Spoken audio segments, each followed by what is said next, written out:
ይሄንን የምታዩትን ትልቅ ክፍል ገንብቻለሁ።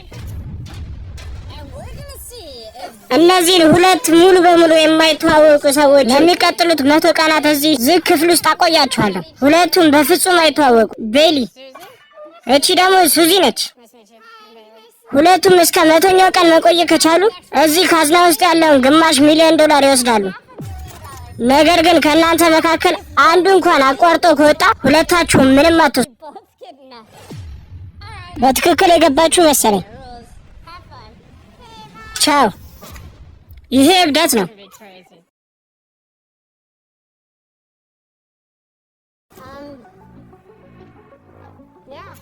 ክፍሉ እንደ እብዶች ማቆያ ነው ይመስለው። ለሚቀጥሉት 100 ቀናት የሚሆን በቂ ምግብና ውሃ አዘጋጅተናል እና የግል መታጠቢያ አዘጋጅተንላቸዋል። እሺ፣ የመጀመሪያው ቀን ተጀምሯል። በመጀመሪያ ምን እናድርግ? 100 ቀን በጣም ረጅም ጊዜ ነው። እዚህ ክፍል ውስጥ አንድ ትልቅ ችግር አለ። መስኮት የለም፣ ሰዓት የለም። የቀንና የሌሊቱ ልዩነት ራሱ አይታወቅም። አሁን ራሱ ስንት ሰዓት እንደሆነ ምንም አናውቅም።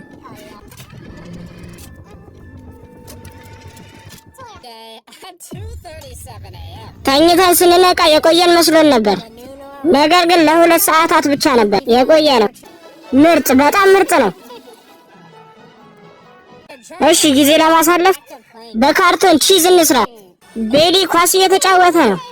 የ100ኛው ቀን እየራቀ ያለ ይመስላል። ገና በ9ኛው ቀን አይምሯችን እየዛገ ነው። በቃ ቀኑን ሙሉ ግድግዳውን በኳስ እየመታ ነው ያለው። ሌላ የሚደረግ ነገር የለም። 10ኛው ቀን ደርሰናል።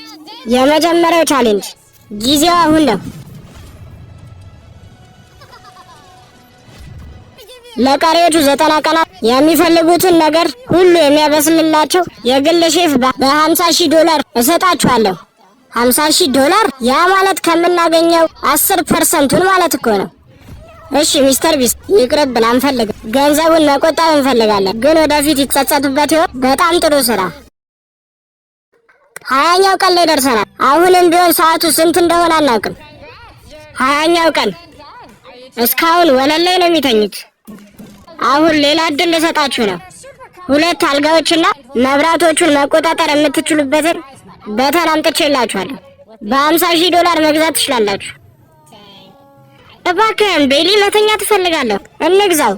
ሱዚ፣ $50,000 በጣም ከባድ ነው። ትንሽ ብንታገስ ይሻለናል። ለ80 ቀናት እንዴት እንቆያለን? በጣም ከባድ እኮ ነው ቤሊ። የመጨረሻ እድል። 4 3 2 1 የመጨረሻው ውሳኔ። አይሆንም፣ አንገዛውም። እውነታችሁን ነው? እሺ፣ መጥፎ ስህተት ይመስለኛል። ቀጣይ እንገናኛለን። ቻው ቻው። 30ኛው ቀን። አሁን ለእናንተ 5 ነገሮችን አቀርባለሁ። እያንዳንዳቸው $10,000 ያወጣሉ። ስልክ፣ መጽሐፍ፣ የቡና ማሽን፣ ቅመማ ቅመምና የሞኖፖሊ መጫወቻ። $10,000 ለአንድ ነገር? ይሄ በጣም ከባድ ነው። ደግሞ ቡና በጣም ናፍቆኛል። መጽሐፎቹንም ብንገዛቸው በጣም ደስ ይለኛል። ጊዜ ለማሳለፍ ይጠቅሙናል። እሺ ተስማምተናል። የቡና ማሽኑንና መጽሐፍቶቹን እንወስዳቸዋለን። እንኳን ደስ አላችሁ። ከገንዘባችሁ ላይ $20,000 ተቀንሷል። 40ኛው ቀን መግባት ይቻላል? ይቻላል። አሁን ደግሞ አንድ ቴሌቪዥን በነፃ ሰጣችኋለሁ። ነገር ግን ፊልሞቹን ለማየት ለእያንዳንዱ $10,000 መክፈል ይኖርባችኋል። $10,000 ለአንድ ፊልም? አንፈልግም።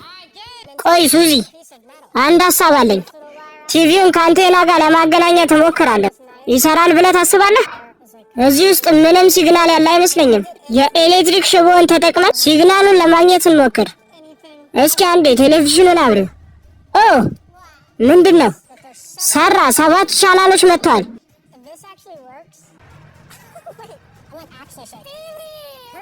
አሁን ችግር የለብንም።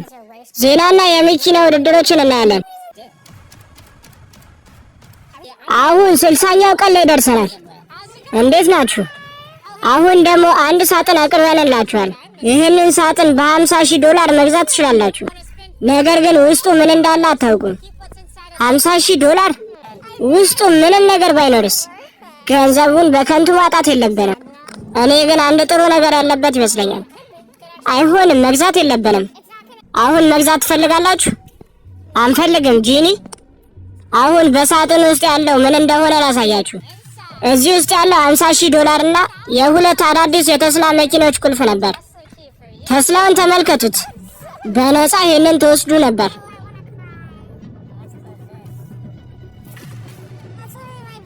አዝናለሁ። ቻው። አምላኬ ሆይ አይሆንም። መኪናውን እኮ ማግኘት እንችል ነበር። በጣም ያናዳል። በጣም አዝናለሁ ሱዚ። አሁንም በጣም ከብዶኛል። አሁን ደግሞ 40 ቀናቶች ይቀሯቸዋል። ተስፋ እንዳትቆርጡ። ሁሉ ጊዜ ስለ መኪናው ነው የማስበው። 70ኛው ቀን ላይ ደርሷል። አሁን ላይ በጣም ተዳክመዋል። አሁን ላይ ትልቁን እድል የማቀርብበት ጊዜ ደርሷል። ቀደም ሲል ያቀረብኩላችሁን ሁሉንም ነገር አልጋዎቹን፣ ሼፉንና ፊልሞችና መብራት መቆጣጠሪያዎችን ሁሉንም በአንድ ላይ መግዛት ትችላላችሁ። ይሄ እድል በጣም ያስፈልገናል። የቀሩንን ቀናቶች ማሳለፍ አንችልም። የጠቀሳችሁት ዋጋ እዚህ ጋር በሚስጥር ከያዝኩት ብር በላይ ከሆነ ሁሉንም ታገኛላችሁ። ስንት እንበለው? ከፍ ያለ ቁጥር መናገር ያለብን ይመስለኛል። እሺ $100,000 እንበለው። ይሄ በቂ ይመስለኛል። እሺ እንየው። የኔ ሚስጥራዊ ቁጥር $69,000 ነው። ስለዚህ $100,000 ይወሰዳል ማለት ነው። እኔ ችግር የለብኝም። ስለዚህ መኪናውንም አግኝታችኋል፣ አሸንፋችኋል ማለት ነው። በስተመጨረሻም እውነተኛ አልጋ ላይ መተኛት ችላችኋል። ምግቡም ቢሆን በጣም ምርጥ ነው። ሼፉን ወደነዋል። አሁን ክፍላችን ወደ መዝናኛነት ተቀይሯል። አሁን የመጨረሻው ቀን ላይ ደረስን ይመስለኛል። 99ኛው ቀን ላይ ደርሰናል። ነገ ከዚህ ክፍል እንወጣለን።